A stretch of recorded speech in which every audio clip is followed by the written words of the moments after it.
Pa, malayo pa po ba yung pupuntahan natin? May gitsang oras na po tayong bumabiyahe ah. Malayo-layo pa, anak. Baka mga 2 oras pa tayong babiyahe. Ala, ang tagal pa nun pa ah. Baka mamaya sumuko na tong owner type jeep natin eh. Dahil mapapagod na si Buhawi. May ilalaban pa si Buhawi, anak. Kaya huwag ka mag-alala. Makakarating tayo sa pupuntahan natin na walang aberya. Ang laki talaga ng tiwala nyo dito kay Buhawi ah. Siyempre naman, hindi ka pa nag-aaral nang mabili namin ng mama mo ang sasakyan to. Ilang taon na rin walang mama mo dahil sa sakit. Pero nandito pa rin si Buhawi at service pa rin natin hanggang ngayon. Kung sa bagay, kasi nga po, alagang-alagaan niyo po si Buhawi. Kaya po hindi lumalaki ang sira ng sasakyan. Naaayos niyo po agad. Kaya nga, nag-aral din ako ng pagmemekaniko eh. Para kapag may problema si Buhawi, ay ako na mismo ang bahalang gumamot. Ano nga ba lugar yung pupuntahan natin, pa? Sabi ng kumpare ko, bayan daw ng Santa Catalina. Patuloy sa pag-uusap ang mag-ama habang tumatakbo ang sasakyan. Biglang huminto ang owner type jeep. Kasunod ang biglang pag-usok ng makina ng sasakyan. Naku po, naloko na. Uminit na ang ulo ni Buhawi pa. Nag-overheat ang makina. Anak ng teteng, oo. Pa, napagod na po siguro si Buhawi. Kasi kanina pa po. Hala, sige. Bumaba na muna tayo. At nang makapagpahinga na rin si Buhawi. Bumaba ang mag-ama ng sasakyan. Binuksan ni Mang Rodan ang hood ng sasakyan upang sumingaw ito at lumabas ang usok mula sa makina. Kinuha niya rin ang tubig sa driver's seat at binuhusan yon. Nagdagdag din siya ng tubig. Pagkatapos ay iniwan muna ng mag-ama ang sasakyan at naglakad-lakad. Pa, ano na po kayang lugar to, no? Tignan niyo oh. Parang antahimik. Para pong walang nakatira dito, no? Wala akong natatanaw ng mga bahay. Oo nga eh. Tama ka, anak. Parang malayong-malayo na to sa mismong bayan. Grabing tahimik dito.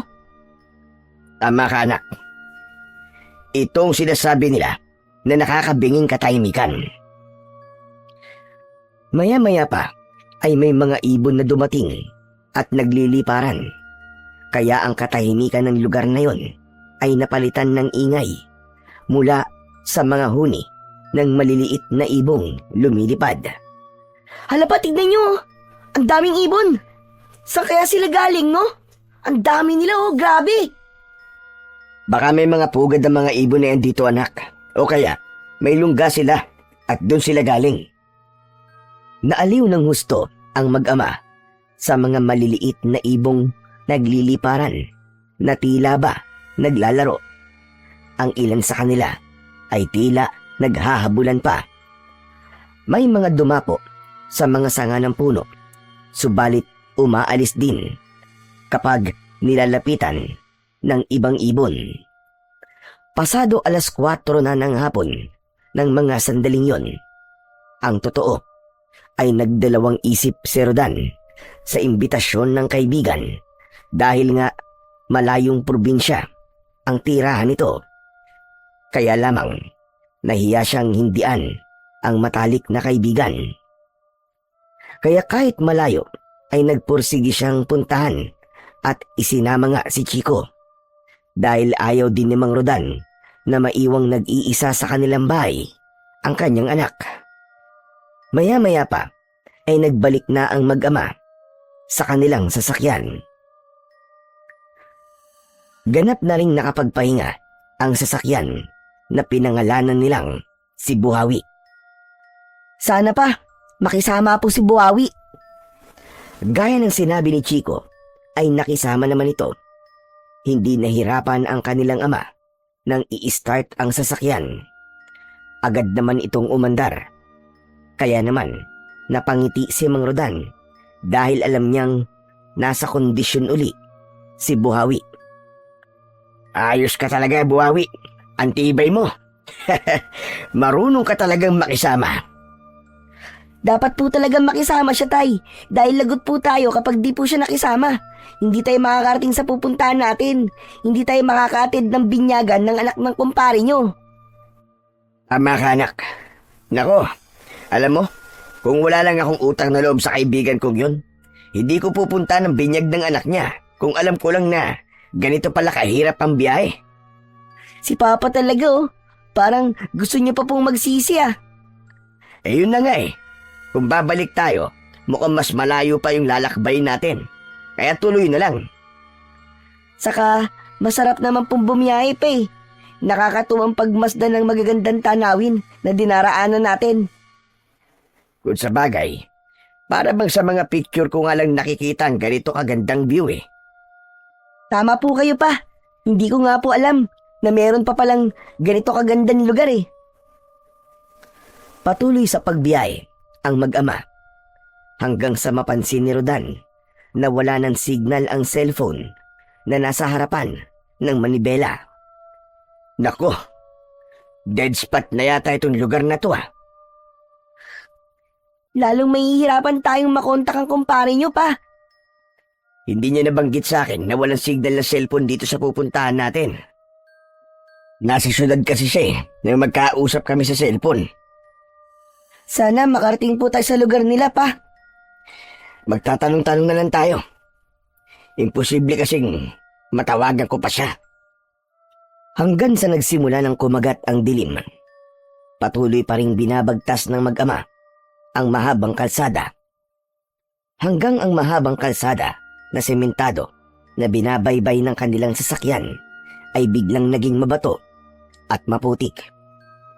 Naku pa, lubak-lubak na po dito ah. Oo nga eh. Putol pala ang pagkakasemento ng kalsada. Kaya lang, wala tayong magagawa kundi tuloy ang biyahe natin. Dahil ito lamang ang daan papunta sa pupuntahan natin. Wala kasing ibang kalsada rito eh. Ito lang yun. Naku, mahihirapan panigurado si Buhawi. Oo nga. Sana wag siyang bumigay kahit medyo malubak na. Dahil walang ibang dadaanan, kaya kahit pausad-usad, ay ipinagpatuloy ni Mang Rodan at Chico ang paglalakbay sakay ng owner-type jeep. Nagsisimula na ring dumilim ang kanilang paligid na tanging ilaw mula sa kanilang sasakyan ang nagiging tanglaw nila. Mabagal ang takbo ng sasakyan dahil sa malubak at mabatong daan. Buong ingat ang ginagawang pagmamaneo ni Mang Rodan.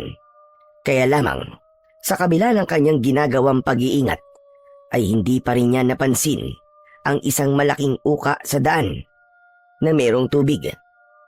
Nag-shoot doon ang isang gulong ng sasakyan. Naku po, ano yun? Naloko na! Tay, bakit ano po nangyari? Ayun, na-shoot ang gulong ni Buhawi sa malalim na lubak. Hindi makaahon. Pilit na iniahon ni Mang Rodan ang sasakyan. Itinodo niya na ang makina upang maalis sa pagkakahulog sa malalim na lubak. Subalit ayaw pa rin nung gumana. Hanggang sa inihinto na lamang ni Mang Rodan ang makina. Saka bumaba ang mag-ama. Paano po yan pa? Anong gagawin natin ngayon? Ang dilim-dilim dito. Nag-iisip ako, anak. Wala pa naman signal ang cellphone ko. Paano tayong makakahingi ng tulong nito? Hindi tayo makakarating sa pupuntahan natin pa. Di po ba bukas na po ng umaga ang binyagan? Dapat ngayong gabi makarating po tayo dun. Oo nga, anak eh. Yun nga din ang iniisip ko. Kung paano tayo makakarating dun. Tsak, hihintayin pa naman tayo ron. Pambihira na yan, oo. Halika, anak. Bakit po pa? Saan po tayo pupunta? Maglalakad-lakad tayo. Magbabaka sakali na may makita tayo na tao na makakatulong sa atin. Pero wala pong mga bahay dito eh. Bahala na. Basta subukan natin maglakad-lakad. Baka may makita tayo. Saglit na bumalik si Mang Rodan sa sasakyan para kunin ang flashlight na naiwan doon. Pagkakuha ay sinimulan na nilang maglakad na walang tiyak na pupuntahan. Sabi nga nito ay magbabaka sakaling may taong makita na maaari nilang hingan ng tulong. Habang naglalakad sila, ay may nakita sila na tao sa may kalayuan na natatanglawan ng liwanag ng flashlight, kaya nagmadali sila upang puntahan yon. Subalit pagkadismaya ang naramdaman ng mag-ama nang makita na hindi pala tao ang kanilang nakita, kundi kapirasong tela na naiwan at nakasabit sa sanga, na sa malayo ay aakalain mo talagang tao na nakasandal sa isang puno. Anak ng nawa, mali po tayo dun pa. Oo nga anak eh, pambihira. Akala ko may maihinga na tayo ng tulong. Tela lang pala itong nandito sa puno. Pero pa, kung may tela po na naiwan dito, ibig sabihin po, may tao pong nagawi dito. Oo, tama ka anak. Kaya lang, nasa kaya ang taong yun? Ipagpatuloy na lang po natin ang paglalakad pa. Baka sa banda ron, medyo malayo dito. Sana may bahay po tayong makita. Hindi ka pa ba napapagod, Chico? Hindi pa po. Saka ito po, oh. Dinala ko po yung isang bag na merong biskwit at tubig. Kaya may maiinom po tayo. Ay, salamat. Buti na lang pala at naisipan mong bitbitin yan. Naisip ko po kasi papalayo po tayo doon kay Buhawi. Baka mauhaw at magutom po tayo. Kaya po dinala ko. Ipinagpatuloy ng mag-ama ang paglalakad hanggang sa namalayan na lamang nilang malayo na ang kanilang nararating. Hindi na abot ng liwanag ng flashlight ang kinaroroonan ng kanilang iniwang sasakyan. Malayo na tayo, anak. Ituloy na po natin ang paglalakad natin pa. Mabuti pa nga. Total, wala ring katiyakan ang paglalakad nating ito. Kaya lamang, patuloy na silang napapalayo. Ligtas naman ang dinadaanan nilang lugar. Ang tanging maririnig ay ang huni ng mga kuliglig. Hanggang sa makaramdam na ng pagod ang mag-ama. Pansamantala silang naupo sa isang malaking puno na nasinagan ng hawak na flashlight ni Mang Rodan. Dito muna tayo pa. Oo anak, baka delikado na rin kung ipagpapatuloy pa natin ang paglalakad. Mamaya may makasalubong tayo mabangis na hayop. Gabi pa naman, wala tayong laban sa mga yon. Saan po tayo matutulog? Dito, sa ugat ng puno. Teka lang, at lalagyan ko ng mga daon tong nakalitaw na ugat para maaari mong pagpahingan. Inipon ni Mang Rodan ang nakita niyang mga tuyong daon para merong mahigaan si Chico. O ayan, pwede na yan anak. Pwede ka nang mahiga dyan. Kayo pa. Saan po kayo matutulog? Wag mo na akong isipin anak. Basta matulog ka na para makapagpahinga ka kahit papano. Kakain po muna ako nitong biskwit pa para makainom na rin po ng tubig. O sige anak, habang natutulog ka, babantayan kita. Nang makakain ng biskwit si Chico, ay nakaramdam na ng antok ang bata dahil rin yun sa pagod sa paglalakad. Maya-maya pa ay nakatulog na ito. Narinig pa ni Mang Rodan ang mahinang paghilik ng bata. Bagya siyang napangiti. Naisip niya na pagod ng kanyang anak, kaya agad itong nakatulog. Habang lumalalim ang gabi, ay nakakaramdam na rin ng antok si Mang Rodan.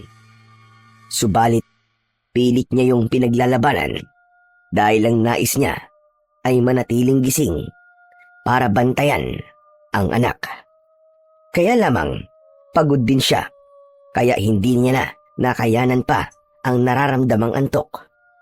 Maya-maya pa, ay nabitiwan na niya ang hawak na flashlight at gumulong yun sa may damuhan. Nakatulog na rin ang lalaki dahil sa labis na pagod. Mabilis na lumipas ang magdamag. Nagsimula na ang pagbubukang liwayway. Naging ligtas naman ang dumaang gabi sa mag-ama. Nagising si Mang Rodan at napaulong siya nang makita ang isang nilalang na nasa kanyang harapan. Sunod na ring nagising si Chico na napangangapa. Nasa harap nila ang isang batang lalaki na kasing edad ni Chico. Teka, sino ka? Samboy! Samboy ang pangalan ko! Mukha namang mabait ang batang nagpakilala sa pangalang Samboy. Nakangiti pa ito sa mag-ama. Dito ka ba nakatira, Samboy? Opo, pero medyo malayo pa po ang tirahan namin. Habang kausap ni Samboy ang mag-ama, ay may babaeng nagmamadali na dumating. Ikaw na bata ka. Kung saan ka nagpupunta. Akala ko ikaw na paano ka na. Nakita ng babae ang mag-ama na nasa ilalim ng puno. Sino sila, anak? Ba't kausap mo sila? Nakita ko lang po sila na natutulog po dyan, inang. Sino kayo? At bakit nandito kayo sa ganitong lugar? Masasamang tao ba kayo? Agad na kinuha ng babae ang gulok na nakasabit sa kanyang bewang. Handa niyang undayan ng taga, sina Mang Rodan. Teka, sandali. Hindi kami kaaway. At lalong hindi kami masasamang tao. Hindi po kasi makalis yung sinasakyan namin eh. Nashoot po kasi sa lubak yung gulong. Tapos wala po kaming matutulugan. Kaya dito po kami natulog sa ilalim ng puno. Totoo ba ang sinasabi mo, ha, bata? Hindi kayo masamang tao? Hindi kayo mga halimaw? Hindi kayo mga aswang? Aswang? Naku, hindi. Tama ang sinabi ng anak ko si Chico. Nagkaroon lang ng problema sa sasakyan namin. Kaya napilitan kami matulog sa ganitong lugar. Inang, mukha naman po silang mababait eh. Salamat sa iyo, Samboy ah. Ako nga pala si Chico. Pwede ba kitang maging kaibigan? Oo naman. Inang, kaibigan ko na po si Chico. Kaya wag na po kayo magalit sa kanila. Ako nga pala si Rodan, tatay ni Chico. Pwede bang malaman ang pangalan mo? Niloisa ang pangalan ko. Nanay ako ni Samboy. Sabi nyo, nagkaroon ng problema ang sinasakyan nyo. Paano kayo makakalis dito? Yun nga ang iniisip ko eh. Gusto ko sanang humingi ng tulong para maalis yung gulong ng sasakyan namin doon sa pagkakalubog sa hukay. Meron kayang pwedeng tumulong sa amin? Ewan ko. Kung maaari silang pakiusapan. Mga kapitbahay mo ba? Mga kababaryo ko. Subukan natin. Maaari ba kami sumama sa'yo? Wag. Wag na kayo sumama. Bakit? Gusto kong humingi ng tulong sa kanila para maalis ang gulong ng sasakyan namin at may pagpatuloy namin ng anak ko ang pagpunta sa destinasyon namin. Baka sakaling umabot pa kami. Inang, isama na po natin sila. Pero anak, kawawa naman po sila dito. Saka baka po nagugutom na rin sila. Bagamat nagdadalawang isip si Niloisa, ay pumayag na rin siya sa pakiusap ng anak na si Samboy upang isama ang mag-ama sa kanilang tirahan.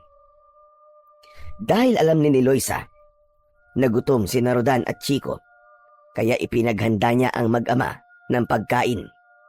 Nilagang hinog na saging na saba at kamote ang inihain ng babae. pagpasensyaan nyo na itong nakayanan kong pagkain.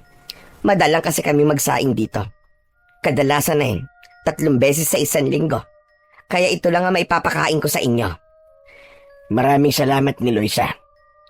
Kami nga ang nahihiya dahil nakaabala pa kami sa inyo.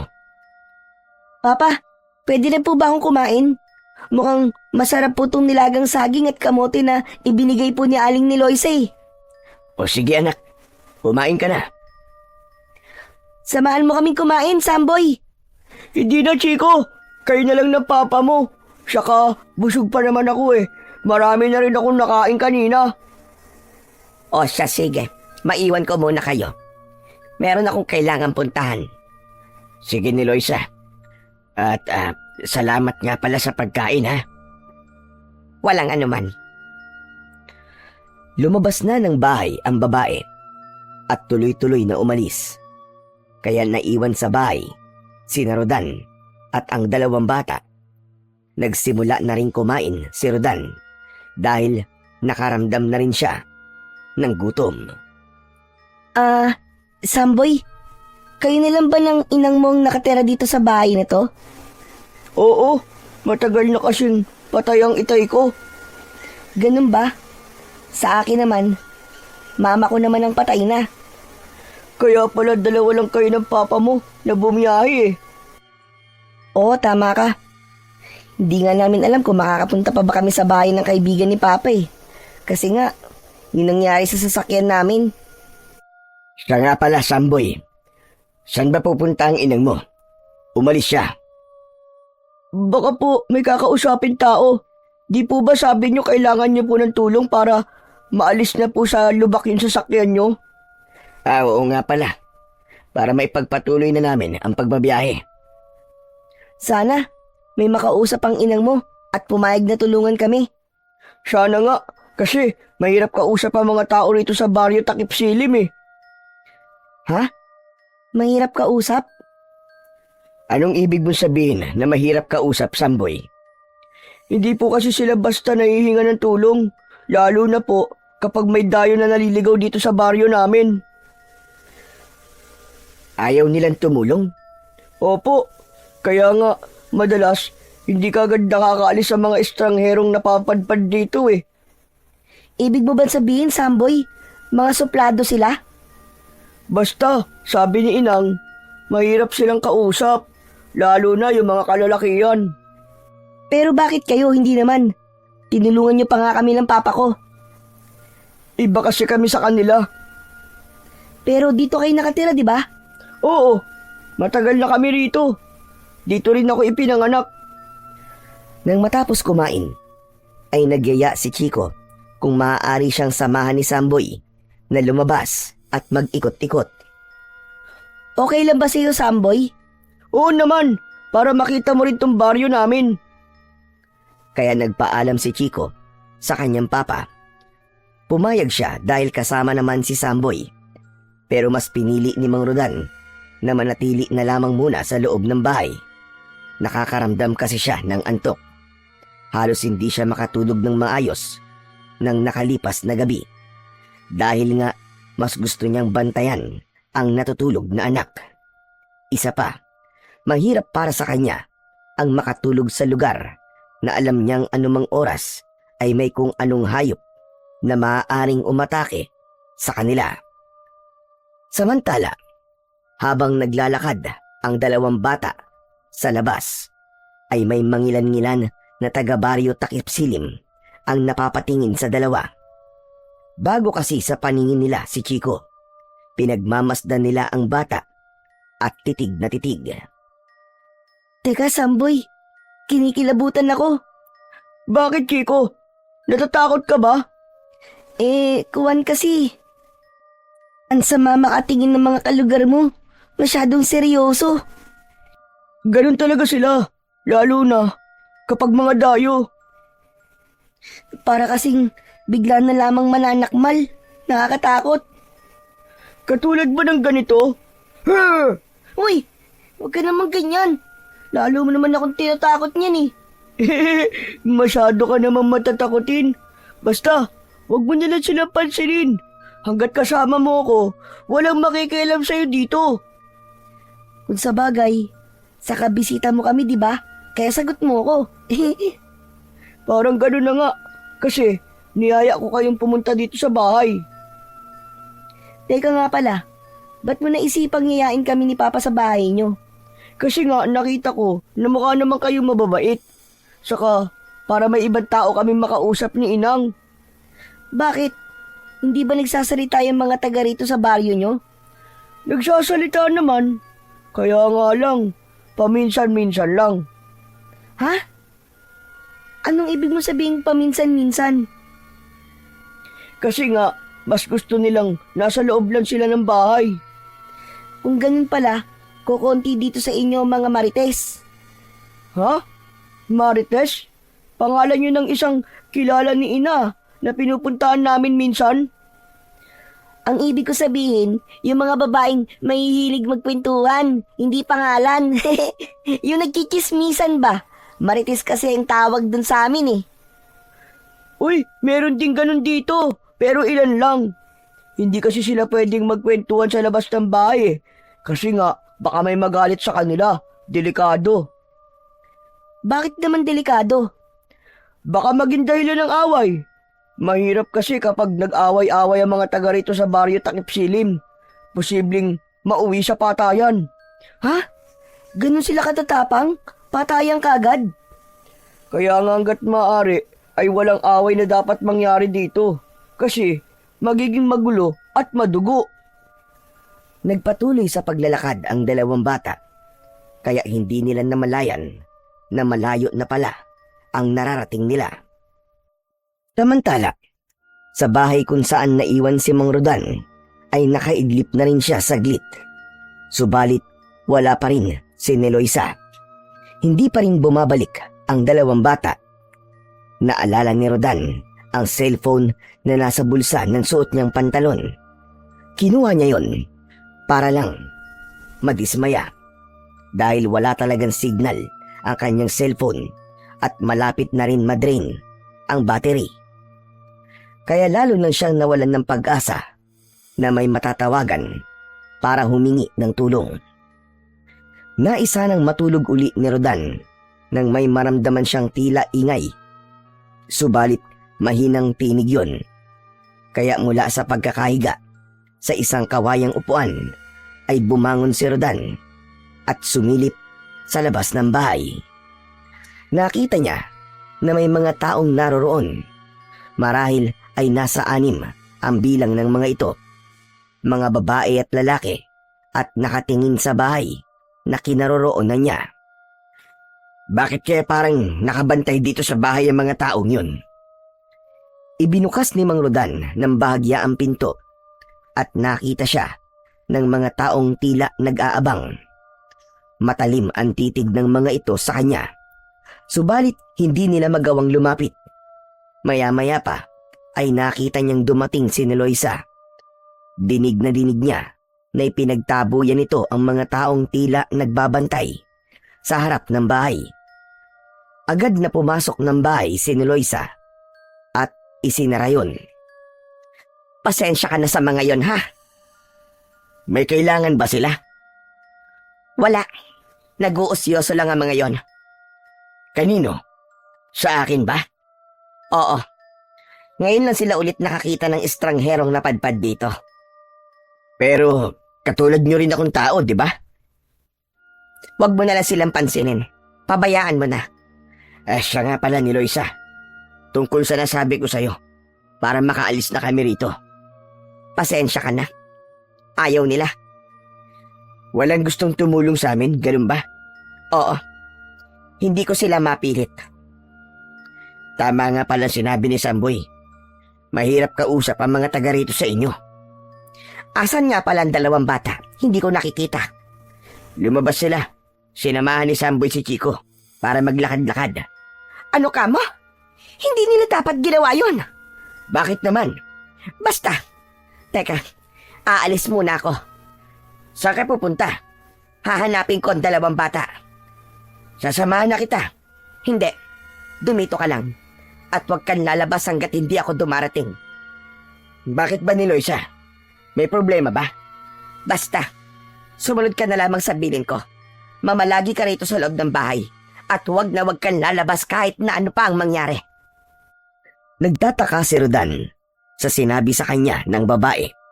Hindi malinaw sa kanya kung bakit. Kaya lamang, mas alam ni Loisa ang ginagawa niya. Kaya sinunod na lamang niya ito. Hindi lumabas ng bahay si Rodan. Agad namang nakita ni Loisa ang dalawang bata nang hanapin niya ang mga ito. Inang, pauwi na po kayo. Kanina pa ako nakauwi at nalaman ko nga na umalis kayo ni Chico. Kaya hinanap ko kayo. Sinamahan po ako ni Samboy na maglakad-lakad po. Hindi niya dapat ginawa yon, Samboy. Nainip po kasi sa bahay si Chico, kaya sinamahan ko lang po. Buti na lang. Walang masamang nangyari sa inyong dalawa. Po, Bakit po? Dahil hindi ka taga rito, Chico. Kasama naman po niya ako, Inang. Kahit na ba? Paano na lamang kung may gumawa ng masama sa inyo? Lalo na kay Chico. Inang, hindi ko naman po hahayaang mangyari yun eh. Siyempre po, ipagtatanggol ko po ang bago kong kaibigan. Hindi yun ganun kadali. Mabuti pa, umuwi na tayo. Aling ni Loisa, nasan po si Papa? Naiwan siya sa bahay. Pinagbawalan kong sumama sa akin. Isinama na ni Loisa ang dalawang bata upang umuwi. Gaya ng bilin ni Loisa kay Rodan, hindi ito umalis ng bahay, kundi namalagi lamang doon.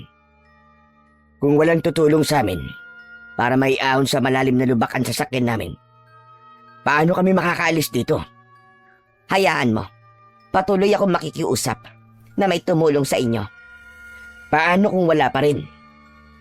Mapipilitan kayong manatili rito hanggang sa makaisip tayo ng ibang paraan.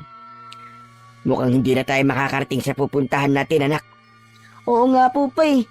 Pero okay na rin po yun. Alin ang okay doon, anak? Yun nandito po tayo kina Samboy. Eh di parang nakakapagbakasyon na rin po tayo dito. Habang kausap ni Loisa si Mang Rodan nang may tumawag sa kanya galing sa labas ng bahay. Lumabas siya at nakita niya ang isang lalaki doon. Pamilyar ito sa kanya, kaya lumapit si Loisa.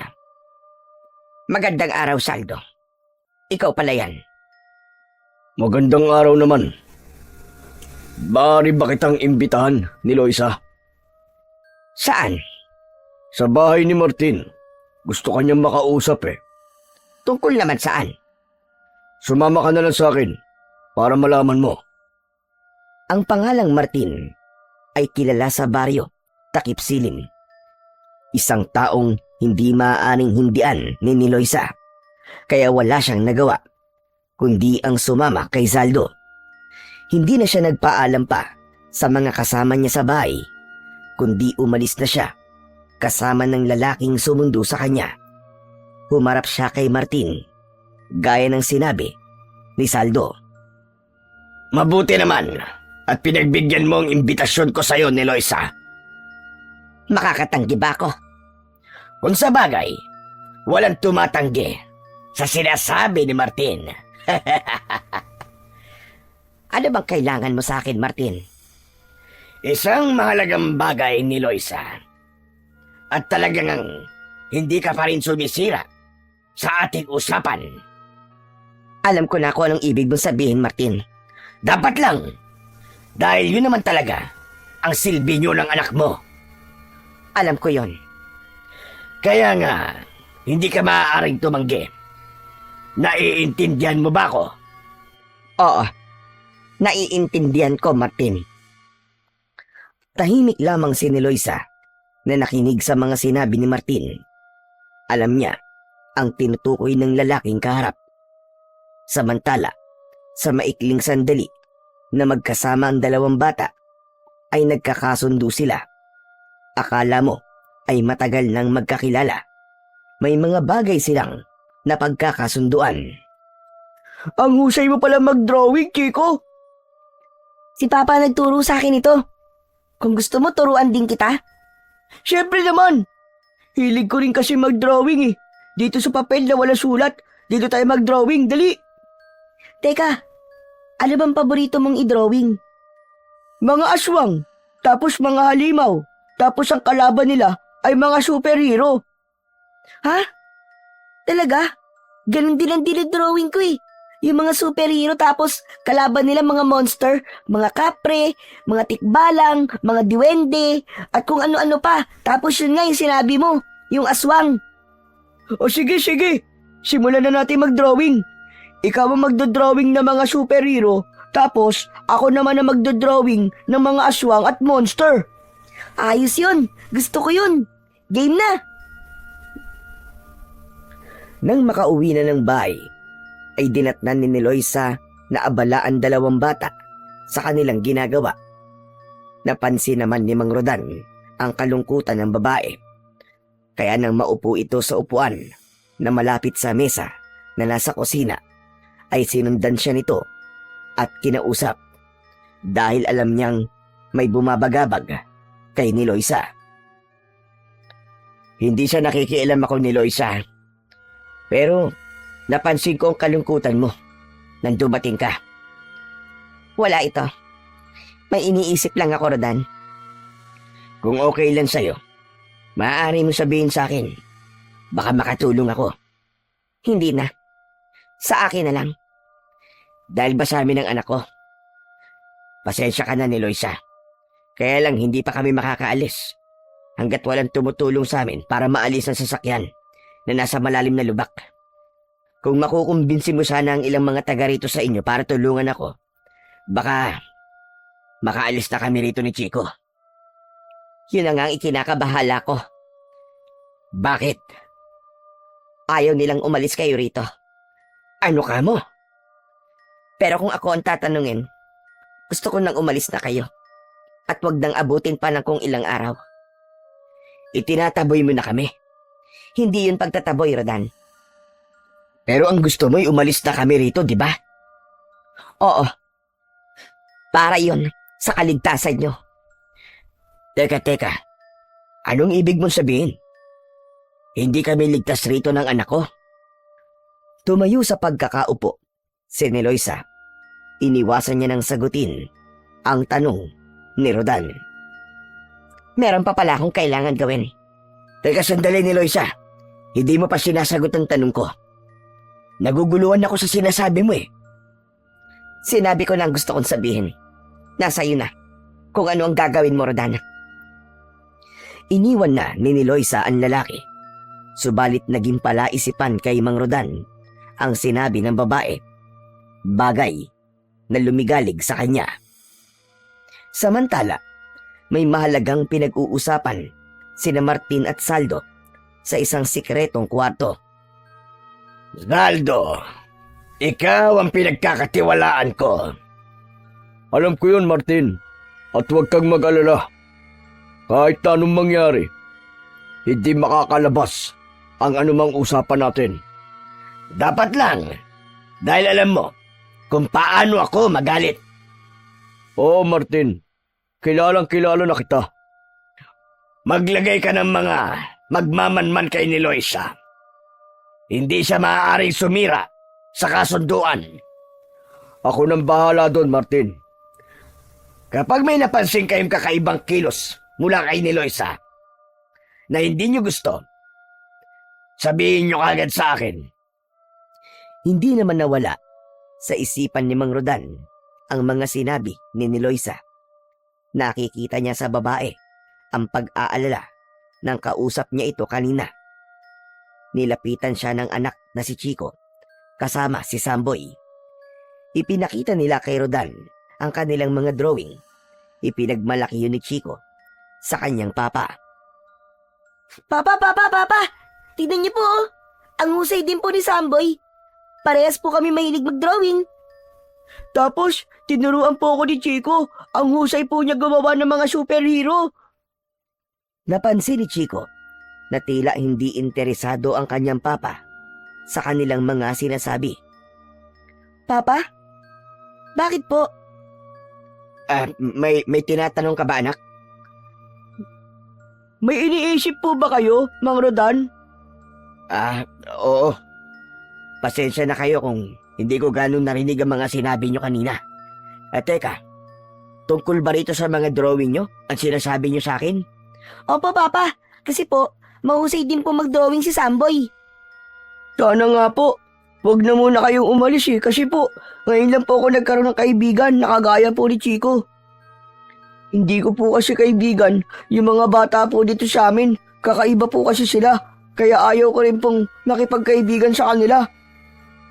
Anong kakaiba ang ibig mo sabihin, Samboy? Hindi po sila mahilig makipagkaibigan. Hindi po sila katulad ni Chico. Kahit ngayon ko lang po siya nakilala, parang matagal na po kami magkaibigan. Papa, pwede po bang magtagal po tayo rito ng ilang araw? Hindi ko rin masasabi kung ilang araw ba tayong mananatili dito, anak. Dahil hanggat walang tumutulong sa atin, hindi tayo makakaalis dito sa baryo Takip Silim. Tila hindi gaanong apektado si Chico sa sinabi ng kanyang ama dahil ang totoo ay nawiwili siya dahil meron siyang nakakalaro na bago niyang kaibigan. Sapagkat sa kanilang tirahan ay halos wala rin siyang kalaro. Unang gabi ni Rodan at Chico sa bahay ni Loisa. Lubha na siya nag-aalala at nababahala. Pasensya na kayo ni Loisa. Baka sobra na kaming nakakaabala sa inyo. Wala namang problema sa akin na nandito kayo. Pero yung sasabihin ng mga kapitbahay mo, baka mag-isip sila ng hindi maganda tungkol sa'yo. Wala akong pakialam sa kanila. Hindi ka ba okay sa kanila ni Loisa? Hindi sa ganon. Kaya lamang, iba kasi ang interes nila. Saka hindi sila mahilig gumawa ng chismis. Dahil ibang bagay ang kanilang binibigyan ng halaga. Pero habang nandito kami ng anak ko, huwag kang mag-alala. Kami na munang bahala sa inyo. Pwede nyo kaming maging bantay. Bantay? Oo, para walang masamang mangyari sa inyo. Kung may mangloob dito sa bahay mo, ako ang haharap sa kanila. Sabi ko naman sa iyo, Rodan, ligtas kami ng anak ko. Walang makikialam sa amin. Pero, dalawa lang kayo rito. Ang totoo niyan, kayong dalawa ang dapat mag-ingat. Lagi mong sinasabi yan, pero ayaw mo namang ipaliwanag sa akin. Dahil hindi pwede. Bakit naman? Nag-iingat lang ako. Tungkol sa sinabi mo, na mas mabuti kung aalis na lang kami. Para saan ba yun? Hindi ko na kailangan ipaliwanag. Dahil kayo mismo ang siyang makakadiskubre nun. Napailing na lamang si Rodan. Hindi pa rin niya mapilit si Loisa na sabihin sa kanya ang hiwagan laging sinasabi nito.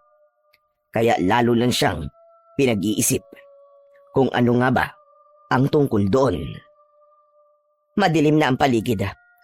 Maaari na kayo magpahinga. Pero maaga pa. Maagang nagpapahinga ang mga taga rito. Kaya nga, maaga rin kumakain. Basta pagdating ng dilim, karamihan sa mga taga rito ay nasa loob na ng kani-kanilang mga bahay. Maaga ring nakatulog si Mang Rodan at Chico. Natulog sila sa ibaba ng bahay habang ang mag-inang ni Loisa at Samboy ay nasa itaas. Malalim na ang gabi nang may marinig na kakaibang tunog si Mang Rodan. Ilang ulit na tunog na tila huni mula sa isang uri ng tambuli na sinundan pa ng dagundong mula sa isang kakaibang uri ng tambol. Anong ingay yun?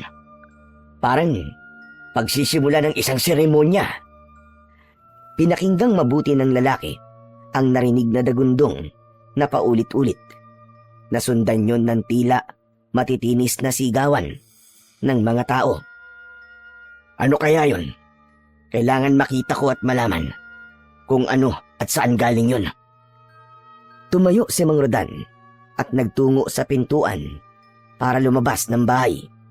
Kaya lamang nakasara yon at mahigpit ang pagkakasara. Ginamitan pa yun ng kadena at kandado para lang matiyak na hindi basta mabubuksan ang pinto ng bahay. Iisa lang ang ibig sabihin ng kandadong ikinabit dito ni Loisa.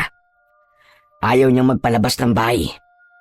Pero paano ko malalaman yung naririnig ko? Walang nagawa si Mang Rodan para buksan ang pinto dahil sa mahigpit na pagkakakandado. Kaya naman, bumalik na lang siya sa kanilang higaan ni Chico. Gusto sana niyang gisingin si Loisa para magtanong, pero umiral sa kanya ang hiya. Nakikituloy na nga lang sila, mang-iistorbo pa siya. Yun ang pumasok sa isipan niya. Kaya nagpasya na lamang siya na bukas paggising na lamang nila, sa kanya aalamin kay Loisa ang tungkol sa kanyang narinig. Subalit nang mahiga na ulit si Mang Rodan, ay iba pang ingay ang kanyang narinig. May mga yabag at pagaspas ng kung anong uri ng hayop ang tila nasa labas ng bahay. Ano kaya yun? Humanap ng mga siwang ang lalaki upang makita kung ano ang nangyayari sa labas ng bahay. Subalit nang may makita siyang siwang ay wala naman siyang maaninag sa labas. Madilim doon at tila naging maramot ang buwan para magbigay ng kahit konting liwanag. Ang ingay na naririnig ni Rodan ay ramdam niyang tila hindi umaalis at paikot-ikot lamang sa bahay. Nagkasya na lamang siya para pakinggan ang ingay. Wala siyang ideya kung anong meron sa labas. Hanggang sa mag-uumaganay, naririnig pa rin niya. Inabot na siya ng antok at nakatulog. Nagising siya kinabukasan dahil sa kalabit ng kanyang anak. Papa! Papa, gising na! Bakit anak? May kailangan ka ba? Nagugutom po ako, Papa. Pero, si Niloisa lang ang nakakaalam ng pagkain dito. Biglang nagsalita si Niloisa. Nagising na rin pala. Nakapagluto na ako ng nilagang kamote at mais. Yun lang ang ating magiging almusal. Walang problema doon, Niloisa. Kinakain naman ni Chico kahit ano. Hindi siya mapili sa pagkain. Kanina ka pa pala gising. Oo, maaga ako nagigising. Chico, nasa mesa na sa kusina ang pagkain. Pwede ka nang kumain doon. Maya-maya lang, gigising na rin si Samboy. Pa, kain na po tayo. Sige na, mauna ka na anak. Nagtungo na sa kusina si Chico. Kaya sinamantala ni Rodan ang pagkakataong yun para makausap si Niloisa. May itatanong lang sana ako sa'yo, Niloisa. Inaasahan ko na yon. Tungkol ba sa narinig mo kagabi? Oo, kaya lamang gusto ko sanang alamin. Pero hindi ako makalabas ng bahay. Dahil sinadya kong kandaduhan yon. Alam ko kasi, nasusubukan mo lumabas kapag may narinig ka. Ano ba yun, Niloisa? Bakit ganun yung mga narinig ko? Saka parang merong mga hayop akong naririnig na paikot-ikot dito sa bahay mo. Nakita mo ba sila? Hindi. Sinubukan ko sumilip. Pero wala naman akong nakita sa labas ng bahay dahil sobrang dilim. Ang mga narinig mo ay bahagi ng mga sinasabi ko. Kaya ang gusto ko sana ay wala na kayo rito. Pero hindi nga maaari. Dahil hindi kayo makakaalis pa. Pero ano ba mga yun? Nagsisimula na ang matinding dilim. At pagkalipas ng ilang araw na dilim, ay liwanag na. Pagsikat ng bilog na buwan. Anong ibig mo sabihin, Niloisa? Naghahanda na sila para sa isang malaking okasyon. Okasyon? Anong okasyon? Sa pagpapalakas ng kanilang kapangyarihang itim. Teka, hindi kita maintindihan, Niloisa. Ano ba sinasabi mo? Diretsahin mo na nga ako. Bakit, Rodan? Wala ka pa bang nararamdamang kakaiba sa lugar na ito? Wala kang nakikitang hindi pangkaraniwan? Ang totoo marami. Pero hindi ko kayang ipaliwanag kung ano ba talaga ang mga nakikita ko. Andito kayo sa lugar na isinumpa. Ang Baryo Takip Silim. Baryong isinumpa? Oo. At ang sino mang estranghero na makakarating sa lugar na ito ay wala ng pag-asa pang makaalis ng buhay. Ano? Kinilabutan si Rodan sa sinabi ni Niloisa. Napaurong siya habang kausap ang babae. Teka, sandali lang. Tinatakot mo ba ako? Hindi kita tinatakot. Walang dahilan para takutin kita. Kundi ang gusto ko lang ay ipaalam sa iyo ang katotohanan tungkol sa lugar na kinaroroonan nyo ngayon. Kung sinabi mong lugar na mga isinumpa ang baryong to, anong klaseng nilalang ang mga narito? Nilalang mula sa dilim. Alipin sila ng kadiliman. Mga lahing aswang. Nanlaki ang mga mata ni Rodan sa sinabing yon ni Niloisa. Gustong manginig ng kanyang katawan. Ibig sabihin, nasa baryo kami ng mga aswang? Oo. Baryo, kung saan namumungad ang iba't ibang uri ng aswang. Ang mga naninirahan dito ay mga taong isinumpa. Kung ganun, pati kayo ni Samboy. Hindi, Rodan. Maliban sa amin ang anak ko. Hindi nila kami kauri. Kaya nga, nagawa naming asikasuhin kayo at pakitaan ng mabuti. Dahil hindi kami kagaya ng mga taga rito sa baryo Takip Silim. Paano nangyari yun? Hindi kayo aswang.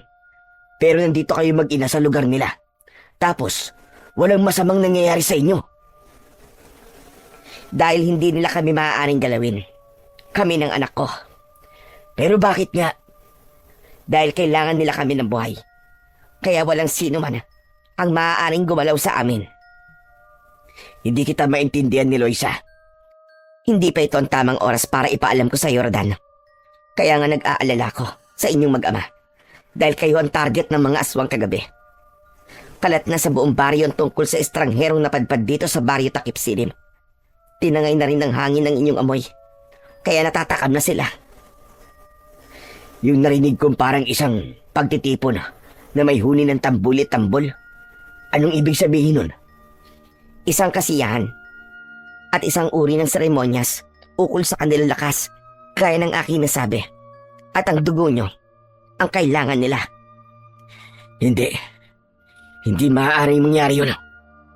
Kaya nga gusto ko sana'y umalis na kayo bago pa malaman ng pinuno ng mga aswang. Pero, hindi na maaari. Bakit? Alam na nila ang tungkol sa inyo. Kaya nga ako pinatawag para pigilan ang inyong pag-alis. Kami ang gagamitin ng mga aswang para sa kanilang nalalapit na pagtitipon. Oo, gaya ng kanilang nakagawian at bahagi ng kanilang tradisyon.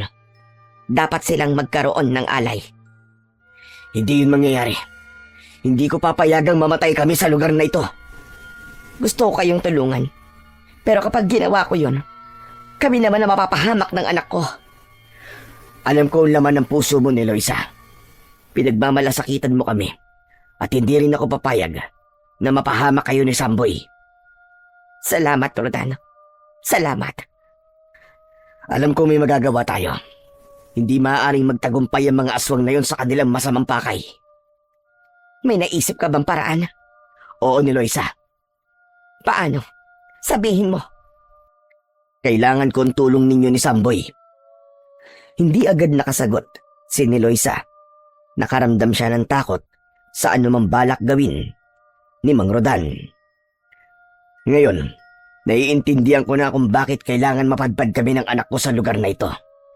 Dahil sa isang mahalagang bagay, sa isang misyon, na siguro nakatadhana talaga para sa akin. Hindi ko alam kung makakaya kong tulungan ka, Rodan. Ni Loisa, walang ibang maaaring tumulong sa akin. Dahil ikaw lang ang nakakaalam ng pasikot-sikot sa baryong ito at nakakakilala sa mga taga rito. Lalo na sa pinuno ng mga aswang na sinasabi mo. Ano nga ba ang pangalan niya? Martin, isang malaking tao na bundat ang tiyan dahil na rin sa kanyang katakawan. Katakawan? Oo, wala siyang kabusugan. Dalawa sila ng kanyang kanang kamay. Si Saldo. Silang nasusunod sa baryong ito. Ginagamit niya ang mga kauri niyang aswang para sa kanilang sariling pakinabang. Ang ibang aswang dito ay mga taong kinamkam nila ang kayamanan at ginawa silang aswang para maging alipin nila. Kung ganun, sila ang dapat mawala. Oo, pero hindi tayo kagad makakalapit sa kanya dahil may mga tuta siya. Ang ibig ko sabihin may mga alipores na pumuprotekta sa kanya. Sila muna ang haharap sa sino mang gustong kumalaban kina Martin at Saldo. Kahit gaano pa sila kalakas, kahit na makapangyarihan sila, meron silang magiging katapat. Sana nga, Rodan. Sana nga. Dahil matagal ko na rin gustong mawakasan na ang kanilang kasamaan. Lalo na't ang huli kong nalaman ay nagbabalak sila na lalo pang palaganapin ang kanilang hukbo. Ibig sabihin sasakupin na rin nila ang ibang lugar. Tama ka. At kapag nangyari yon, lalo lang lalaganap ang kasamaan At kawawa ang mga pangkaraniwang tao. Gagawin nilang mga aswang ang mga yon dahil sa ambisyon ni Martin na mamuno ng higit pa dito sa baryo Takip Silim, kundi ng isang malaking hukbo. Kaya nga nakikiusap ako sa iyo ni Loisa. Magtulungan tayo. Sa pag-iisa ni Rodan, ay napapaisip siya kung tama nga ba ang kanyang naging desisyon. Pangungunahan niya ang paglipol sa mga aswang sa baryo Takip Silim. Kaya lamang, sa papanong paraan. Alam niyang gusto lang niyang bigyan ng pag-asa si Eloisa na may paraan pa para matapos ang malaking problema niya. Maging ang masugpo ang kasamaang pilit na pinapalawak ng mga aswang sa baryong yun. Habang nag-iisip, ay naalala ni Mang Rodan ang isang pangyayaring matagal na rin ang nakalilipas. Noong kabataan pa niya, ay mahilig siyang maglakbay hanggang sa nakarating siya sa isang bayan sa Zamboanga. Napadpad siya sa isang gubat dahil sa pangangaso. Subalit hindi inaasahan ay inatake siya ng isang tigre sa gubat. Buong akala niya ay katapusan niya na yon. Iniwan siya ng mabangis na hayop na duguan. Subalit may buhay pa siya nun. Hanggang isang matandang lalaki ang nakakita sa kanya. Tinulungan siya at iniuwi siya sa yungib na tirahan. Ginamot siya doon hanggang sa gumaling. Ilang buwan din ang naging pananatili niya sa gubat kasama ang matandang lalaking tumulong sa kanya. Ang pangalan nito ay si Apo Lucas. Magaling na mga sugat mo, Rodan. Utang ko po sa inyo ang ikalawang buhay ko, Apo Lucas. Kung hindi po dahil sa inyo, baka pinaggutay-gutay na po ang katawan ko ng mabangis na hayop na yun. Pinagkadya ng tadhana na mapadaan ako sa lugar kung saan ka naroon. Siguro nga po, dahil ang gusto ng may kapal ay mabuhay pa po ako. Tama ka, dahil may plano pa siya sa'yo. Ano po kaya ang plano sa akin ng may kapal, Apo Lucas? Darating din ang araw na malalaman mo yun, Rodan. Maraming salamat po sa pag-aalaga niyo po sa akin. Hindi ko po alam kung paano po ako makakaganti sa inyo, Apo Lucas. Ginagawa ko ang pagtulong sa aking kapwa na walang hinihintay na kapalit. Masaya ko sa ginawa ko dahil nailigtas ko ang buhay mo. Apo Lucas, gusto ko nang bumalik sa syudad. Ikaw ang bahala. Gusto ko sana kayong isama, Apo Lucas. Iwan niyo na po ang buhay niyo rito sa gubat. Salamat na lang, Rodan. Pero hindi ko matatanggap ang iyong alok. Ayaw niyo pong umalis dito? Tanggap ko na ang uri ng buhay na meron ako. Ang gubat na ang aking mundo. Pero may mas magandang buhay pa po sa syudad. At ako po ang bahala sa inyo. Matanda na ako. At ang syudad ay para lamang sa mga kabataan. Sa mga nagsisimula pa lang. Hindi siya katulad ko na naghihintay na lamang ng takdang oras. Kung talagang yan na po ang desisyon nyo, hindi ko na po kayo pipilitin.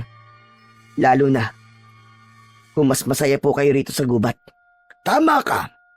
Ang kasiyahan ko ay ang mga simpleng bagay. Siya nga pala, bago ka umalis, meron akong ibibigay sa'yo. Ano po yun, Apo Lucas? Mula sa suot na lumang pantalon, ay inalis ni Apo Lucas ang isang lumang sinturon. Gawa yun sa balat ng hayop. Iniabot yun ng matanda kay Mang Rodan. Para sa'yo. Kunin mo ito. Pero sa inyo po ito, Apo Lucas. Ibinibigay ko na sa'yo ngayon. Bakit po? Mas kailangan mo to, Rodan. Dahil nakikita ko, marami ka pang gagawin sa buhay mo. Maraming salamat po. Hayaan niyo po. Papakiingatan ko po ang sinturon na ito. Huwag mong kalilimutang isuot yan. Lalo na kung tutungo ka sa malalayong lugar. Bakit po? Kailangan mo yan. Dahil hindi yan isang pangkaraniwang sinturon. Ho? Hindi pang karaniwan? Teka, ano pong ibig niyong sabihin, Apo Lucas? Magagamit mo yan sa takdang panahon. Ang sinturong yan ang magsasabi kung kailangan mo na siyang gamitin. Teka, hindi ko po kayo maintindihan eh. Malalaman mo rin. Kaya wag mong hayaang mawala yan sa'yo. Doon natapos ang pagdaloy ng alaala ni Mang Rodan. Bigla siyang napahawak sa kanyang bewang. Buti na lang at naalala niyang isuot ang sinturon bago sila bumiyahe. Hindi pa rin niya nalilimutan ang mahigpit na bilin sa kanya ni Apo Lucas. Inalis niya sa kanyang bewang ang sinturon at pinagmasdan niyong maigi. Pero wala naman siyang nakitang kakaiba. Isang lumang sinturon lang yun. Habang pinagmamasdan yun ni Rodan, ay siya namang paglapit ng anak ni Chico na may pagtataka. Papa, bakit po? Ano po nangyari? Bakit tinubad niyo po ang sinturon niyo? Wala anak, Saan niyo po gagamitin yan? naisipan ko lang na tignan. Dahil may naalala ko. Papa, siya nga pala, may sasabihin po ako sa inyo. Kanina kasi, magkasama kami ni Samboy. Lumabas kami dyan, malapit lang.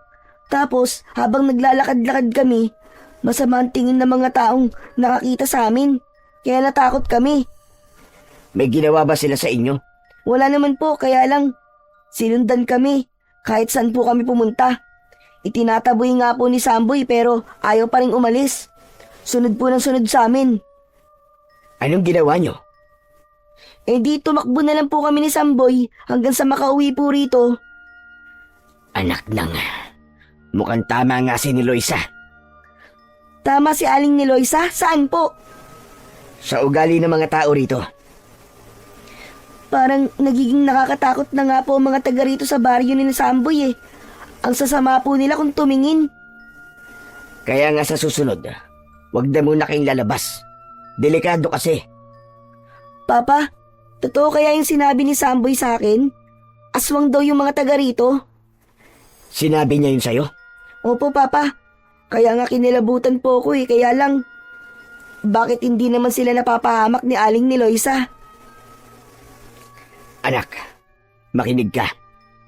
Tama si Samboy. Ha? Na mga aswang po ang taga rito sa baryo? Oo. Yun din ang sinabi sa akin ng nanay niya. Kaya nga, ang kailangan natin ay mag-ingat. Pero pa, kung aswang po sila, ba't di pa po tayo umalis dito? Hindi na tayo basta makakaalis, anak. Samantala, minsan pa ay may pinag-usapan sina Martin at Saldo. Naroon noon si Aling ni Loisa sa lugar ng pinuno ng mga aswang.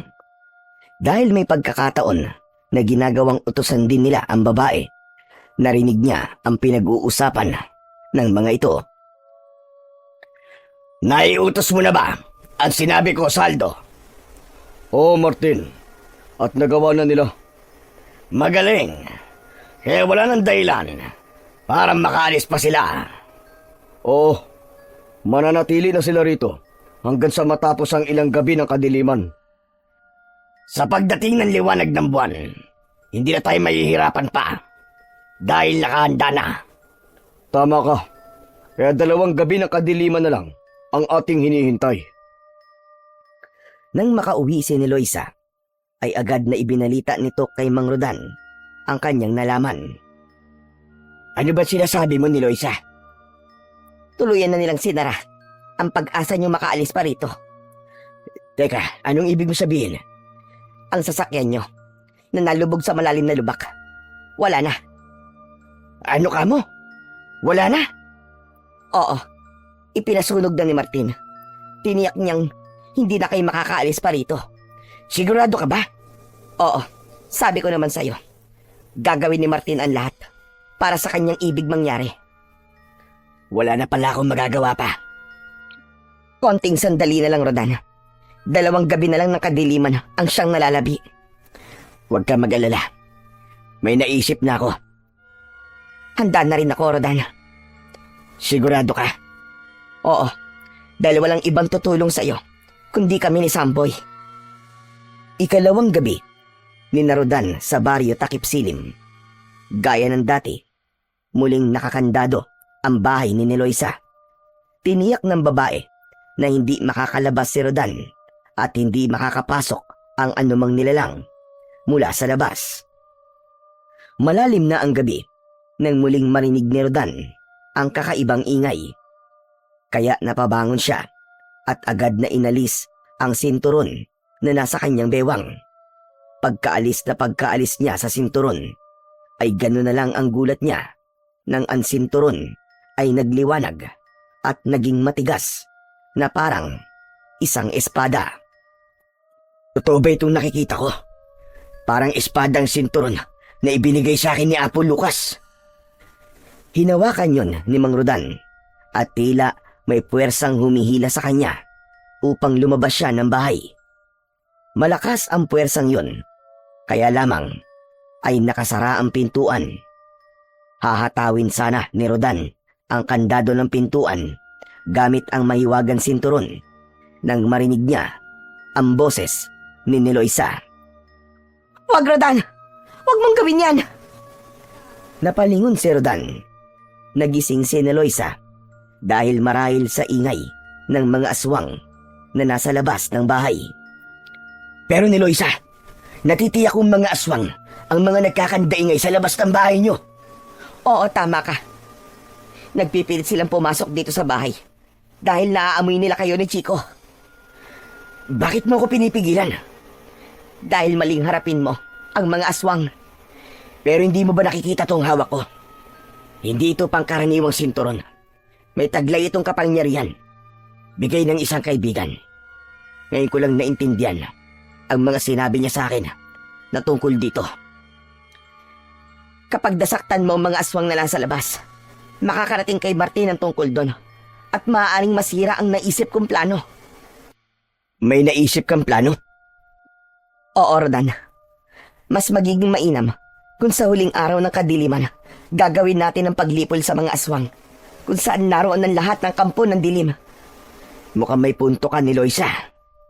Kaya nga, maling harapin mo ngayon ang mga aswang na nasa labas dahil iilan lang sila.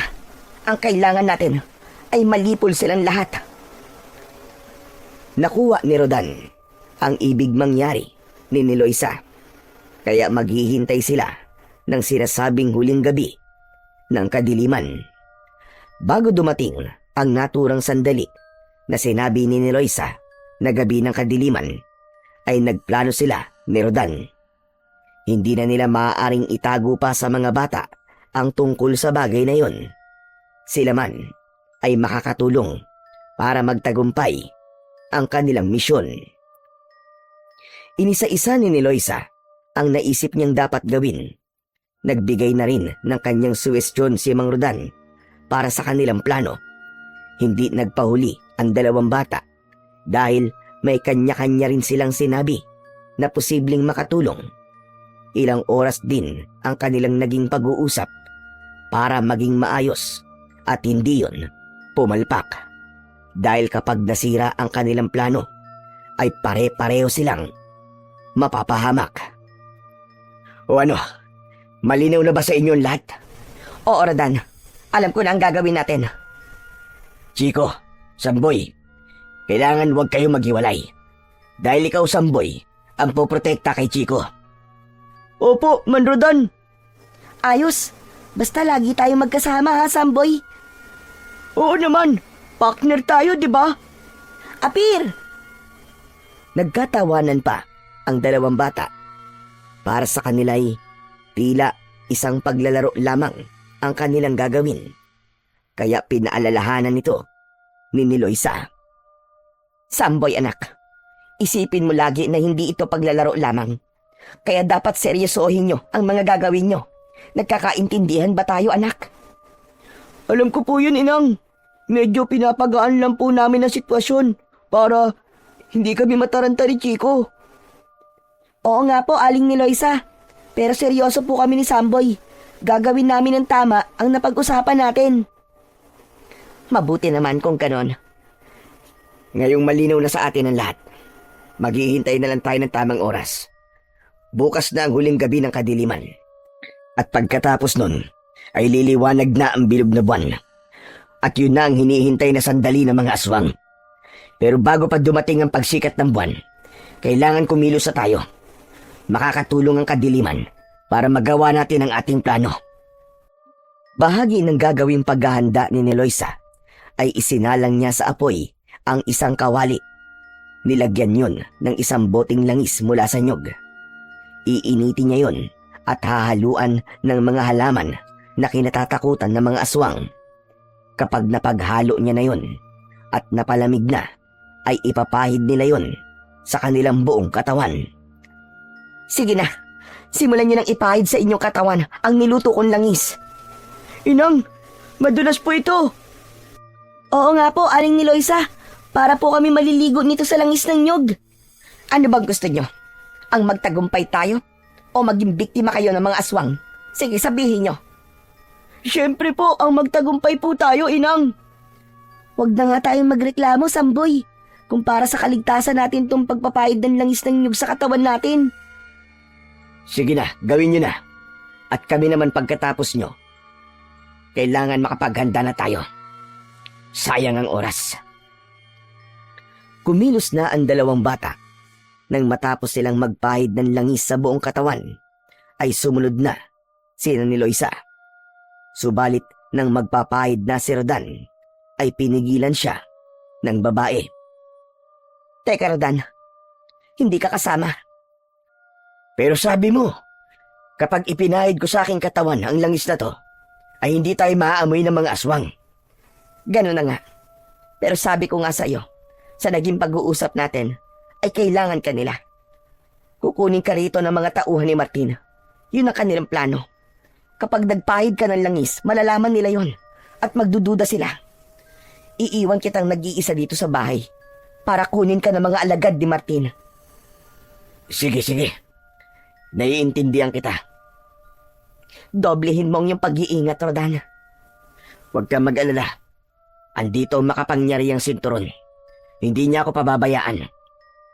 Iwasan mo munang gamitin yan. Sabi nga, ang kailangan nating mabingwit at malipol ay hindi lang ang maliliit na isda, gaya ng mga sapsap at butete. Higit ay yung mas malalaki pa, yung dambuhala. Yun ang dapat nating hulihin. Oo, alam ko ni Eloisa. Naiintindihan ko. Kaya aalis na kami at may iiwan ka rito. Dahil yun din na naging utos nila sa akin. Iniwan na ni Eloisa si Rodan at isinama ang dalawang bata. Nagtataka ang mga ito, subalit ipinaliwanag ng babae ang dahilan.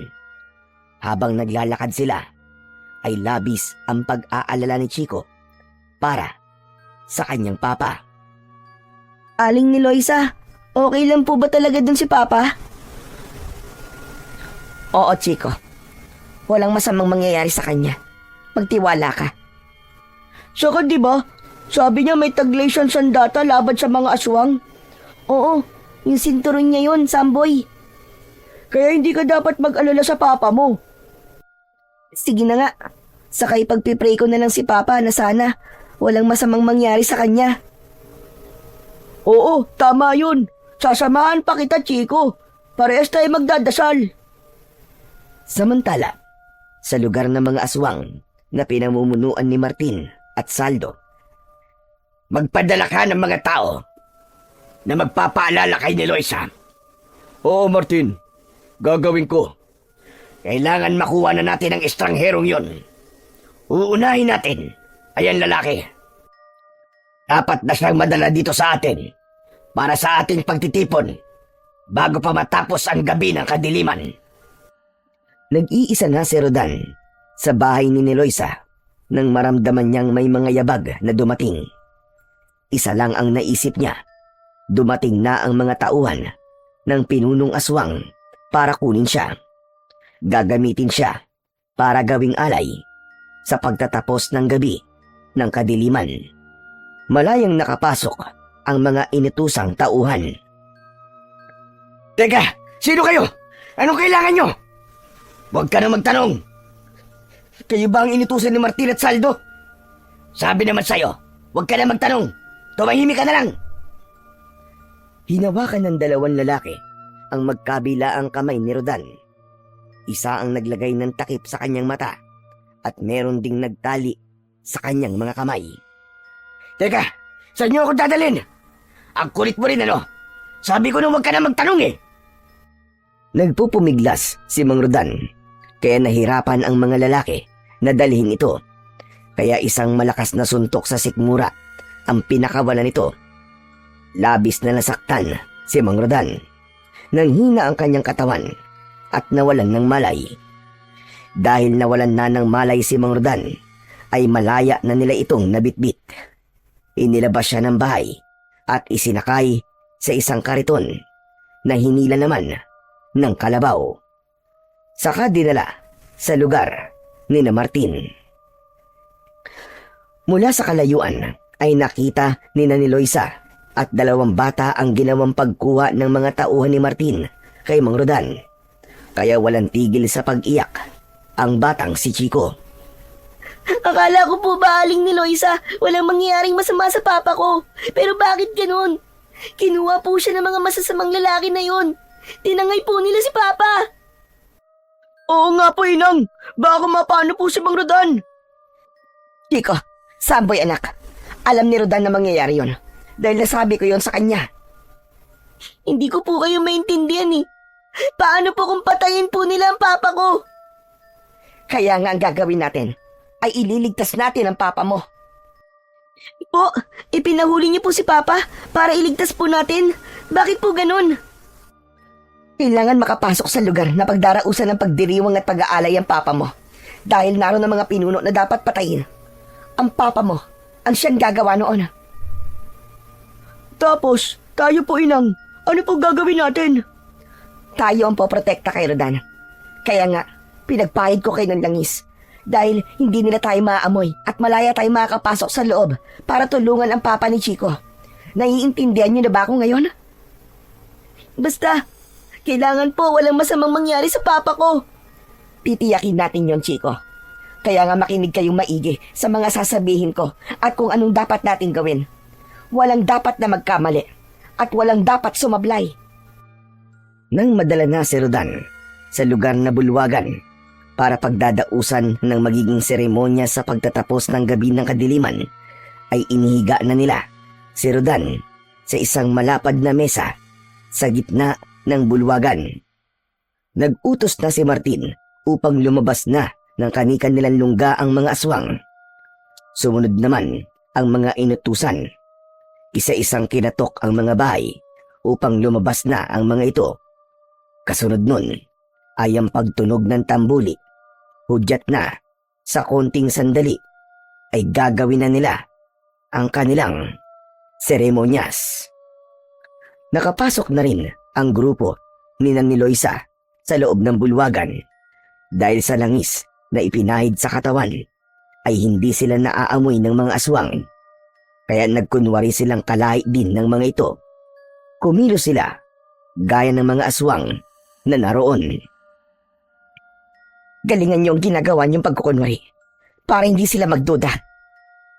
Opo, Inang. Ang hirap pala magkunwaring aswang.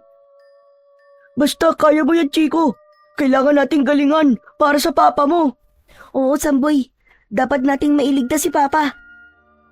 Napuno na ang bulwagan ng iba't ibang uri ng aswang. Samantala si Rodan na nasa gitna ng isang lamesang kahoy ay tinakpan ng isang itim na tela. Wala pa rin itong malay. Patuloy ang pagtunog ng tambuli na sinundan ng sunod-sunod na tunog ng tambol. Pahiwatig na malapit na ang pagsisimula. Ang kadiliman ay lalong namayani. Walang liwanag na makikita mula sa bulwagan.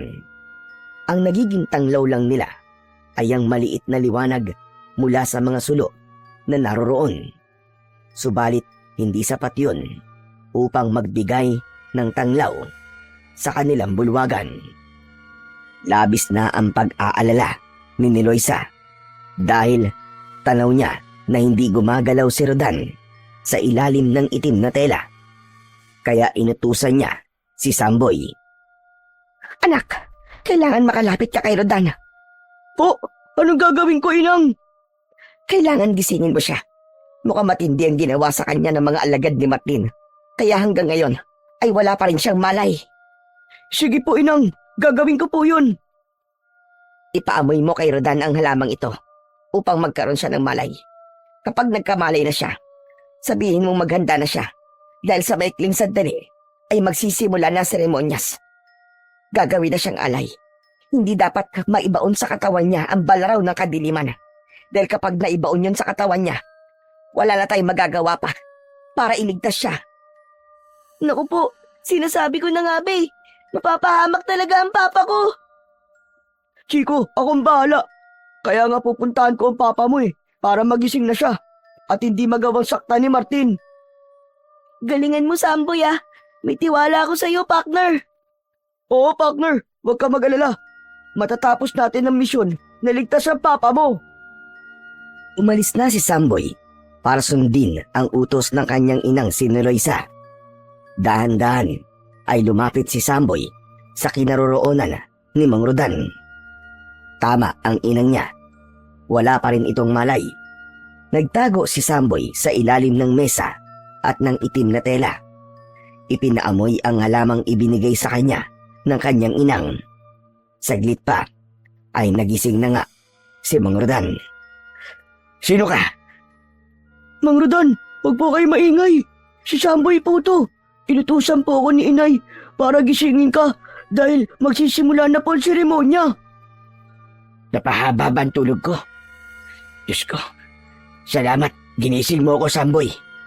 Sige po, kayo na po ang bahala. Kailangan ko na pong bumalik kina inang. Si Chico, ang anak ko, nasan? Kasama po namin siya. Pero huwag po kayo mag-alala, okay po si Chico. Kami po ni inang ang bahala sa kanya. Huwag na huwag niyong pababayaan ang anak ko. Nakikiusap ako sa inyo. Opo, kami pong bahala kay Chico. Yun ang huling sinabi ni Mang Rodan bago siya tuluyang iniwan ni Samboy. Subalit hindi pinayagan ni Rodan na umalis ang bata. Bakit niyo po hinawakan ng kamay ko, Mang Rodan? May ibinulong si Mang Rodan kay Samboy. Nanlaki ang mga mata ng bata sa sinabi nito. Nagdadalawang isip si Samboy sa ibig mangyari ng tatay ni Chico. Pero, Mang Rodan, Ako ang bahala sa'yo. Hindi kita pababayaan. pero hindi po yun ang plano niyo ni inay, di ba? Alam ko, kailangan baguhin ang plano para sa ating kaligtasan. Pangako, ako ang bahala sa'yo. Hindi kita hahayaang mapahamak. Dahil sa pakiusap ni Rodan, ay napapayag niya si Samboy. Pero gaya ng kanyang ipinangako, hindi niya pababayaan ang bata. Patuloy na lumipas ang mga oras. Sumapit na ang takdang sandali para sa gagawing seremonyas ng grupo ng mga aswang. Hindi mapakali si Eloisa dahil hindi pa bumabalik ang anak na si Samboy. Bakit wala pa siya hanggang ngayon? Oo nga po, Aling Niloisa. Hindi pa po bumabalik si Samboy. Ano na kaya ang nangyari doon? Malinaw naman ang biling ko kanina. Nagigisingin lamang niya si Rodan at bumalik na siya rito. Subalit, bakit hindi pa siya bumabalik hanggang ngayon? Muli nang tumunog ang tambuli at tambol. Mas naging maingay ang bulwagan dahil sa pagsisimula ng seremonya ng mga aswang. Umakyat na sa isang maliit na entablado ang pinuno ng mga aswang na si Martin, kasama ang kanang kamay nito na si Saldo. Ngayon na ang gabing ating pinakahihintay. Sa pagtatapos ng gabi ng kadiliman, ay iaalay natin sa dilim ang isang nilalang. Kaya salamat sa iyo, Eloisa, dahil hindi mo binibigo ang lipi ng mga aswang. Ikaw ang nagdadala ng taong magiging alay at hindi ka pa pumapalpak kailanman. Ibinigay ni Saldo kay Martin ang isang balaraw. Humalakhak pa si Martin nang hawakan niya yon. Dinilaan pa ang talim nito. Sa dugo ng estrangherong dumating dito sa ating baryo na nasa mesang yan, muling mananariwa ang ating lakas at kapangyarihan. Kaya ihanda ang drum ng alak na haluan ng dugo ng estranghero. Pagkatapos, sama-sama tayong iinom at magsasaya. Nagsigawan at nagpalakpakan ang mga aswang na pinamumunuan ni Martin. Saldo, alisin na ang itim na telang nakatakip sa estranghero. Muling nagsigawan ang mga kampo ng dilim.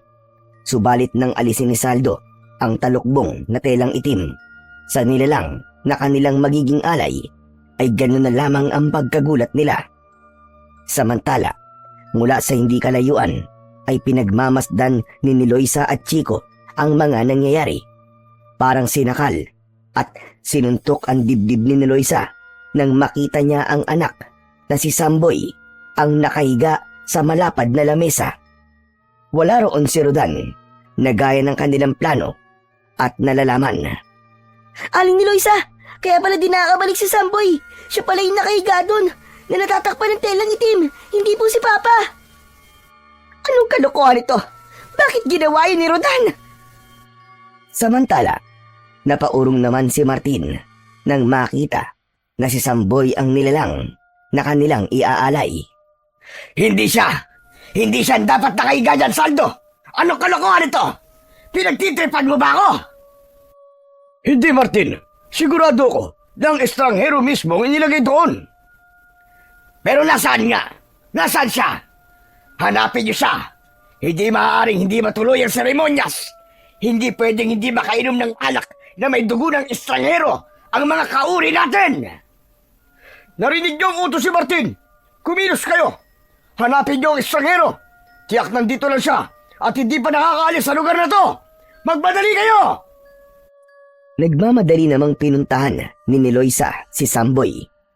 Niyakap ang anak. Halika anak, lumayo tayo rito. Bilis! Agad na sumama si Samboy sa kanyang ina. Gaya ng nasabi dati pa ni Niloisa, ay hindi sila pinakikialaman ng mga aswang. Hindi sila kailanman maaaring maging biktima ng mga ito. Kaya hindi maaaring patayin si Samboy upang gawing alay. Samantala, patuloy sa paghahanap ang mga tauhang inutusan ni Saldo. Pumasok sa kanyang kubol si Martin dahil sa naudlot na seremonyas. Saka na lang siya lalabas kapag natagpuan na nila ang estrangherong magiging alay. Nakakubli naman ng mga sandaling yon si Mang Rodan upang hindi makita ng mga aswang na humahanap sa kanya. Hindi rin siya maaamoy ng mga ito dahil nakapagpahid na siya ng langis na ginawa ni Aling Niloisa. Nagtabi siya ng langis na inilagay niya sa isang maliit na boteng sisidlan. Naisip niya yon dahil alam niyang kakailanganin niya. Kaya hindi nga siya nagkamali. Nagamit niya ang itinabi niyang langis. Habang nakakubli siya, ay dinaan-daanan lamang siya ng mga aswang. Matindi ang kadiliman, kaya hindi siya basta-basta nakikita. Tinanggal niya ang suot na sinturon at ibinaba niya sa lupa. Gaya ng dapat na mangyari, tumigas na tila bakal ang sinturon na gawa sa balat ng hayop.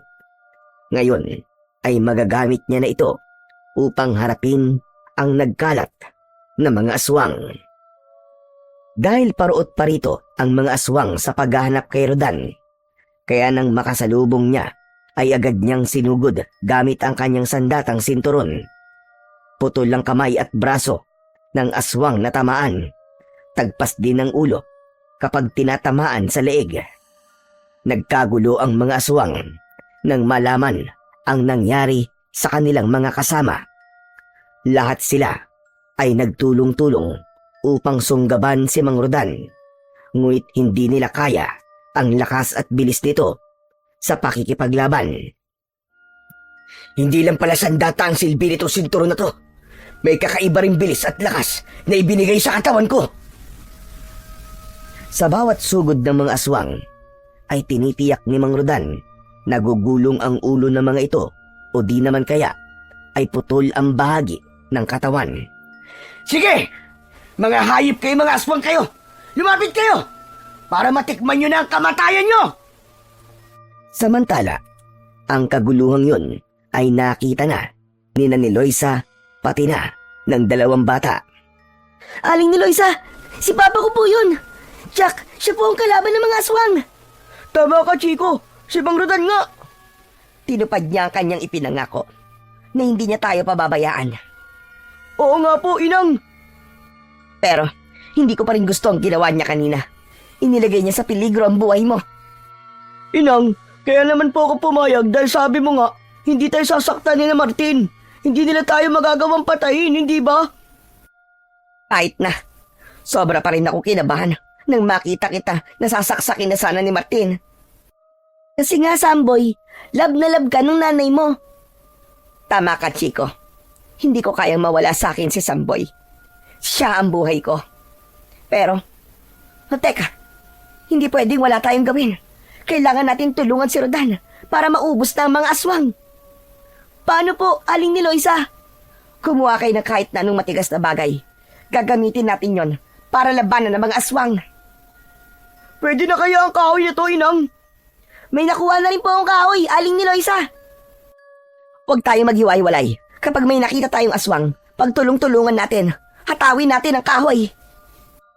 Ganun nga ang ginawa ng tatlo. Sa bawat aswang na kanilang makikita, ay pinagtulungan nilang hambalusin. Ito ang dapat sa'yo. Ito pa. Ako naman! Ito ang dapat sa'yo! Salbahe kang aswang ka! Dapat sa mga halimaw na kagaya mo ay mamatay. Heto! Sa ganung paraan, kahit paano ay nakakatulong ang tatlo para mabawasan ang mga aswang. Samantala, patuloy sa pakikipaglaban si Rodan at marami-rami na rin ang kanyang napapatay. Nakarating yun kay Martin. Galit na galit sa kanyang nalaman. Hindi! Hindi maaari! Hindi maaari ito! Hindi pwedeng malipol ang lahi namin! Pero, kanina pa niya inuubos ang estrangherong yon. Umanda ka! Umanda ka, Saldo! Hindi natin maaaring ipagwalang bahala ang pangyayari ito! Anong gagawin natin, Martin? Tayo ang haharap sa estrangherong yon. Siya ang dapat mamatay, hindi ang mga kauri natin! Lumabas na ng kanyang kubol si Martin at nakita niya na marami sa kanyang mga kauri ang nakahandusay at wala ng buhay. Napakalakas ng loob mong guluhin ang aming seremonyas! Hayop ka! Magbabayad ka sa ginawa mong ito! O ano? Nagulat ko ba kayo? Dahil ang estrangherong gagawin yung alay sana ay siya palang lilipol sa inyo. Huwag kang hambog. Akala mo ba tapos ka na? Hindi. Nagkakamali ka. Sige, lumapit ka para makita mo kung anong hinahanap mong demonyo ka. Pagkatapos nun, inihanda ni Rodan ang sandatang hawak niya. Isang maling kilos lang ni Martin ay tiyak na may paglalagyan ito. Kaya matatapos na ang katakawan ng pinuno ng mga aswang. Subalit bago pa sumugod si Martin, ay nakita niya ang biglang pagbabagong anyo ng kanang kamay ni Martin na si Saldo. Naging nakakatakot na halimaw ito. Isang aswang at handang lapain si Rodan. Sige, Saldo! Bigyan mo ng leksyon ng pangaas na estrangherong yan! Patayin mo siya! Lapain mo hanggang sa gusto mo! Akala mo yata matatakot mo ko? Kahit ano pang itsura mo, hindi tatayo ang balahibo ko sa'yo. Tikman mo ang kapangyarihan ng sinturon ko! Inaikot-ikot ni Mang Rodan sa ere ang hawak na sinturon. Saka ito inihataw sa aswang na si Mang Saldo. Tinamaan ang katawan ng aswang. Umigik ito at napasigaw dahil sa sakit. Kaya naman, sinamantala yon ni Rodan. Agad niyang sinundan ang ginawa niyang paghataw sa aswang. Paulit-ulit yon hanggang natadtad ng taga at sugat ang aswang na umatake. Kaya nanghina ito at tuluyan nang bumagsak sa lupa. Kitang-kita ng pinuno ng mga aswang na si Martin ang nangyari sa kasama niyang si Saldo. Napaurong ito at naramdaman niyang hindi pangkaraniwan ang lakas ng estrangherong nasa harap niya. O ano? Wala ka ng kawala ngayon, Martin. Ikaw na ang susunod. Nabubulagta sa lupa. Subalit, pilit na nagpakita ng tapang si Martin. Hindi pa rin ito sumuko sa harap ni Rodan. Ungas! Anong bubulagtaan sinasabi mo? Hindi mangyayari yun, Gunggong. Dahil hindi mo pa lubos na kilala kung sino ang kaharap mo. Wala akong pakialam kung di pa kita ganap na kilala. Ang tanging alam ko lang, kailangan ka nang mawala para matapos ng kademonyohan mo at makaligtas na rin sa kamay mo sila ni Loisa. Ayun sa'yo na ang mag-ina kung yun ang gusto mo. Tutal, napakinabangan na namin siya. Sinugod ni Mang Rodan si Martin. Subalit sa pagsugod niyang yun ay kitang-kita niya ang pagbabago ng anyo ng pinuno ng mga aswang. Naging isang dambuhalang buhaya ito na halos sumabog sa laki ang tiyan.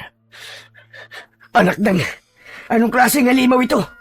Isang aswang na naging dambuhalang buhaya.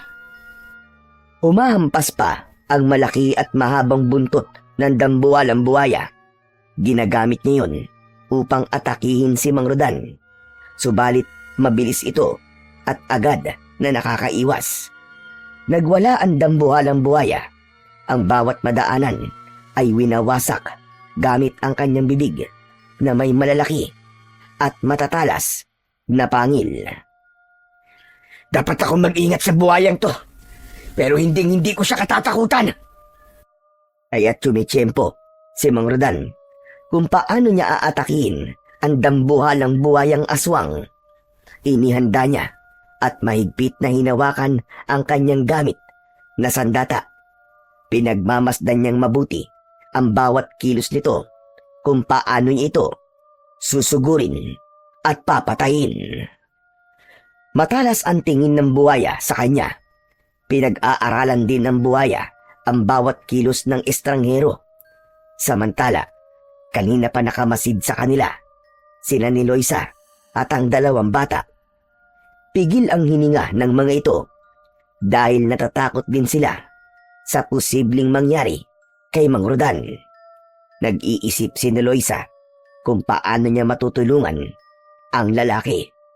Kaya kinausap niya ang dalawang bata. Makinig kayong mabuti. Kailangan natin tulungan si Rodan para madaig niya ang dambuhalang buhaya. Po, paano po, Inang? Ano pong gagawin natin, Aling ni Loisa? Lilikha tayo ng ingay para sirain ang atensyon ng buhaya. Hahagisan natin siya ng kahit na ano para mabulabog siya. Sa ganung paraan ay makakakilos si Rodan. Makakagawa siya ng paraan upang dumiskarte at makakuha ng tiyempo. Ganun na nga ang ginawa ng mga ito. Nag-ingay at naghagis ng iba't ibang matitigas na bagay papunta sa dambuhalang buhaya. Dahil sa ginawa ni Loisa ay nataranta ang dambuhalang buhaya. Nabaling ang atensyon niya sa ingay na ginagawa ni Loisa. Kaya naman, sinamantala ni Mang Rodan ang sandaling yon upang atakihin ang dambuhalang buhayang si Martin. Pinuntirya nito ang malalaking mata ng buhaya. Tinusok niya yon gamit ang kanyang hawak na sandatang sinturon. Buong lakas niyang ibinaon sa mata ng buhaya. Tumalsik pa ang masaganang dugo mula sa mata ng halimaw. Hayop ka! Demonyo ka! Tignan ko lang kung may magagawa ka pa. Ngayon bubulagin na kita. Ngayon naman, ang isa mo namang mata, ang bubulagin ko. Nagwala ang buhaya. Pumipilig-pilig ito, kaya tumalsik si Rodan ng tamaan ng ulo ng buhaya. Subalit agad naman itong nakabangon. Hinugot niya sa mata ng buhaya ang ibinaong sandata. Nagpaikot-ikot ang buhaya. Hindi alam kung saan pupunta. Hindi na ito makakita pa, kaya wala na sa tamang direksyon ang pinupuntahan nito. Habang nagpapaikot-ikot ang buhaya, ay muling humanap ng tiyempo si Mang Rodan. Alam niyang hindi niya kakayaning patayin ito kung itatarak niya ang kanyang sandata sa likod ng buhaya. Masyadong makapal ang balat nito, kaya dapat niyang maitarak ang sandata sa gawing tiyan. Kaya habang nagwawala ang buhaya, ay lumapit si Mang Rodan. Tila nagpapatintero dahil sa bilis ng galaw ng buhaya at maaaring tamaan siya ng buntot. Hanggang sa magkaroon ng pagkakataon ang lalaki, nakatsyempo siya dahil pansamantalang hindi gumalaw ang dambuhalang buhaya.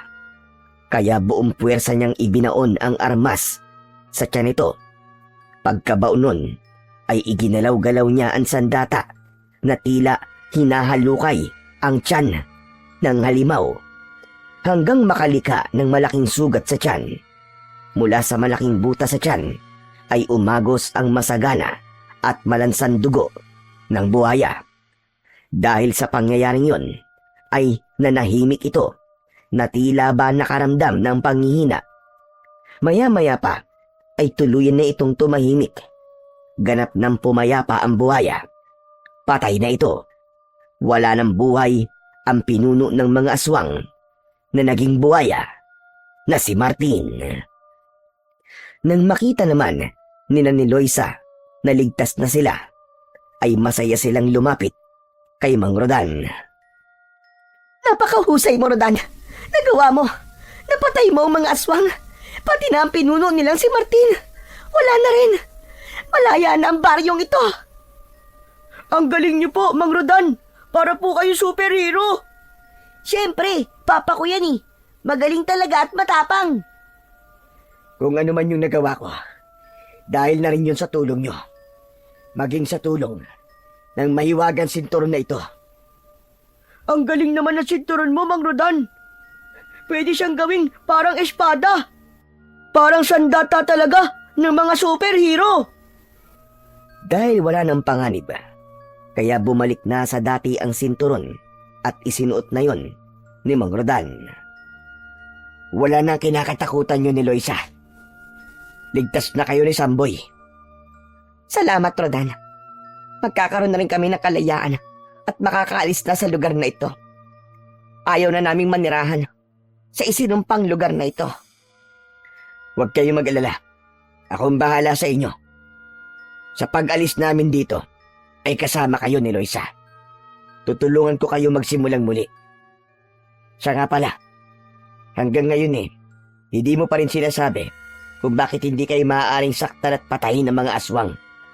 Pati na ng pinuno nila na si Martin. Ano bang meron sa inyo ni Loisa?